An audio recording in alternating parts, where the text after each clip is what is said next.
Welcome to Basic Education. Let's learn together. আসসালামু আলাইকুম। আজকে পঞ্চম শ্রেণীর গণিত বইয়ের 103 পাতার যে অঙ্কগুলি আছে আজকে সেগুলি করে দেখাবো। প্রথমে 1 নাম্বার সঠিক উত্তরের পাশে টিক চিহ্ন দেই। 1 নাম্বার একটি সংখ্যার 50% 6 হলে সংখ্যাটি কত? তো পার্সেন্ট বলতে আমরা বুঝি যে 100%, তাহলে এখানে 50% আছে, তার মানে অর্ধেক আছে। অর্ধেক যদি 6 হয় 100% হবে কত? 12। এইটা হচ্ছে সঠিক, যে একটি সংখ্যার 50% 6 হলে সংখ্যাটি 12। 2 নাম্বার নিচের কোনটি সঠিক? 25/9 সমান 45%, খ 25/9 সমান 36%, গ 25/9 সমান 18%, ঘ 25/9 সমান 9%। 25/9 সমান 25-এর সাথে কত গুণ করলে 100 হয়? পার্সেন্ট বলতে আমরা 100 বুঝি, নিচে আমাদের 100 দরকার। কত হইলে 100% হবে? 100 হবে 4 হলে। 25 আছে, কত হইলে 100 হবে? 4 হলে। তাহলে এই 4 আমি উপরে 9 এর সাথেও গুণ করব। তাহলে কত হইল? নিচে 100, উপরে 4 9 36। তাহলে 36%। 36% কোথায় আছে? 36% এই খ নাম্বার। এটা হবে সঠিক, খ নাম্বার। 3 নাম্বার চিত্রে কত পার্সেন্ট জায়গা রং করা আছে? এখানে ঘর আছে কয়টি? দেখো 5টি। 1 2 3 4 5, 5টি ঘর আছে, তার মধ্যে রং করা আছে 3টি ঘর। তাহলে এইখানে 5/3 রং করা আছে। তাহলে এটাকে আমরা শতকরায় প্রকাশ করব।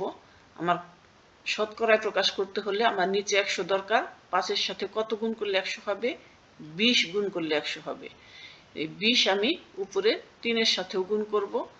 তাহলে কত হইল? নিচে 100, উপরে 60। এখন 60 কোথায় আছে? 60% গ নাম্বার। এটা হচ্ছে সঠিক, গ নাম্বার। 4 নাম্বার 50 লিটারের 10% কত লিটার? 50 লিটারের 10%, 50 এর 10% বলতে আমরা বুঝি 100/10। তাহলে আমরা এটা সমাধান করি। কত হয়? এই শূন্য কেটে দিলাম, আর এই শূন্য আর এই 50-এর এই শূন্যটা কেটে দিলাম। কত রইল? 5। তাহলে 5 কোথায় আছে? এই যে ক নাম্বার। এইটা আমার সঠিক। 5 নাম্বার 100% এর অর্থ 1 হলে 150 এর অর্থ কত? 150 যদি 1 হয়, 150 100% সমান হচ্ছে 1। 1% সমান 100% সমান 1। তাহলে 1% সমান 100/1। 150% সমান, তাহলে 100 উপরে 150 গুণ 1। এই শূন্য কেটে দিলাম। তাহলে কত হইল? 15 উপরে নিচে 10 সমান হচ্ছে 1.5। 1.5 কোথায় আছে? এই যে খ নাম্বার, এইটা। তা আমার সঠিক উত্তর 5টা ছিল, 5টা হয়ে গেল। এরপরে 2 নাম্বার পাশের ছবিতে মোট আমের শতকরা কত অংশ কাঁচা আছে? এখানে আম আছে মোট 23টি। আমি গুনে দেখেছি, তোমরা গুনে দেখবে। আম আছে মোট 23টি। তার মধ্যে কাঁচা আমের সংখ্যা আছে 9টি। শতকরা কত অংশ কাঁচা আম? 23টি আমের মধ্যে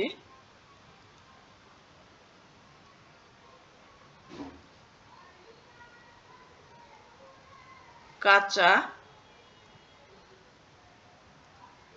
9টি।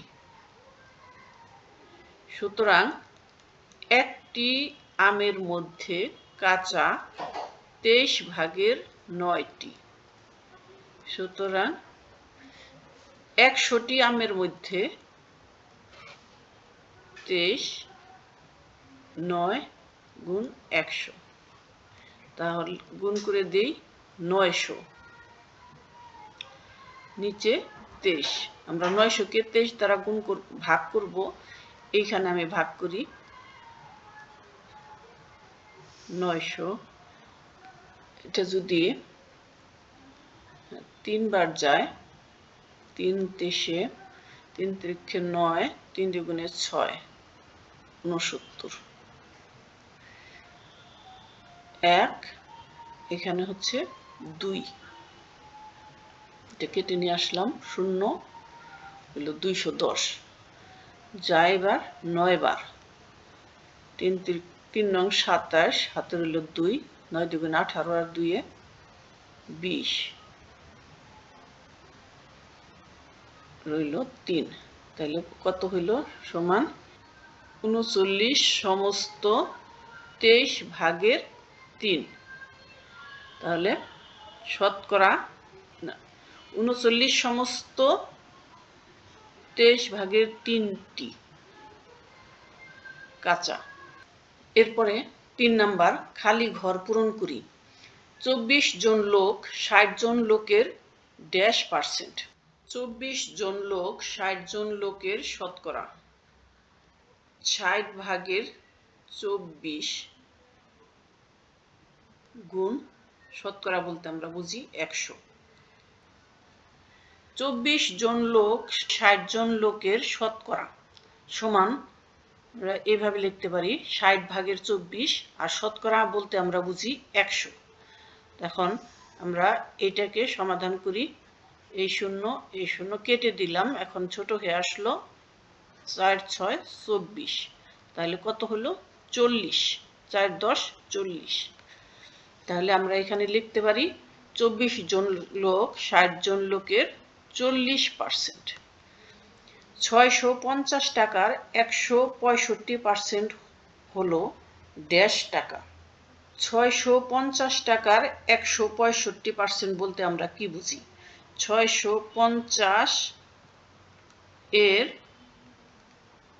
100 ভাগের 165 বুঝি।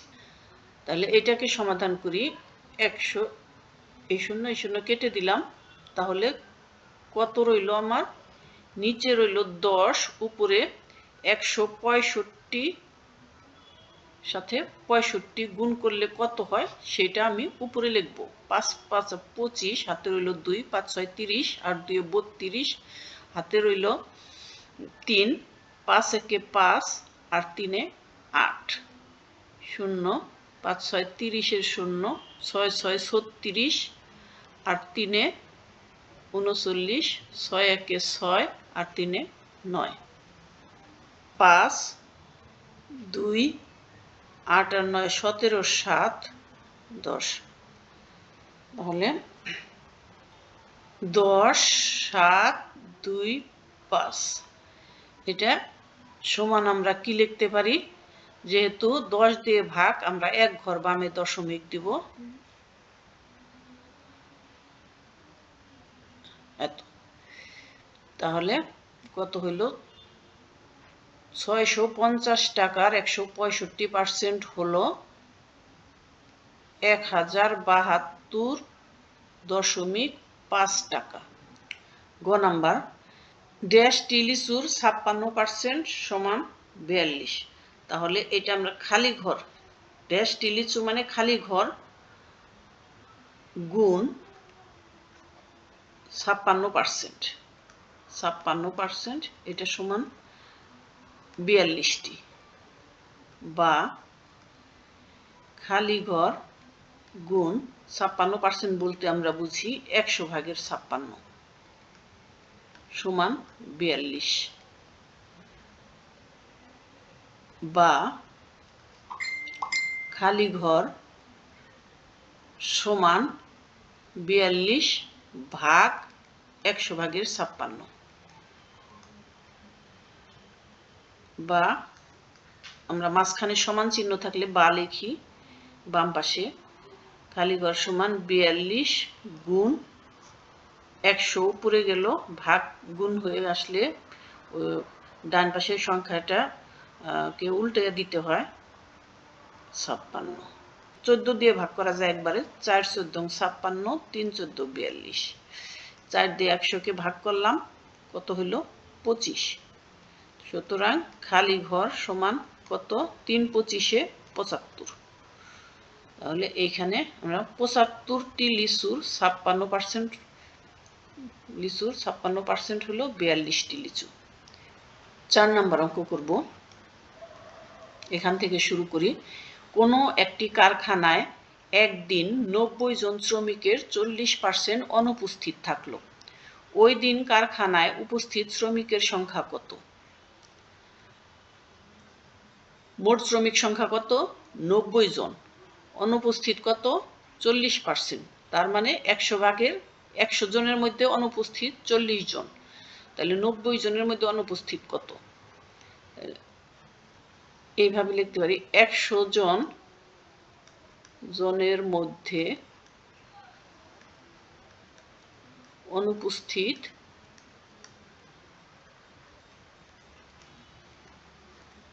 40 জন। সুতরাং 1 জনের মধ্যে অনুপস্থিত 100 ভাগের 40 জন। সুতরাং 90 জনের মধ্যে অনুপস্থিত 140 গুণ 90। এই শূন্য কেটে দিলাম, এই শূন্য এই 40-এর শূন্যের সাথে কেটে দিলাম, রইল কত? 4 নং 36 জন। আমার বলছে যে কারখানায় উপস্থিত শ্রমিকের সংখ্যা কত? তা আমি অনুপস্থিত শ্রমিকের সংখ্যা বের করেছি 36 জন। তাহলে উপস্থিত শ্রমিক সংখ্যা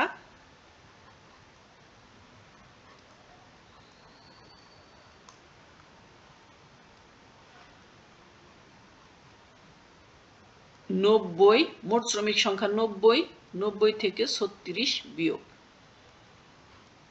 জন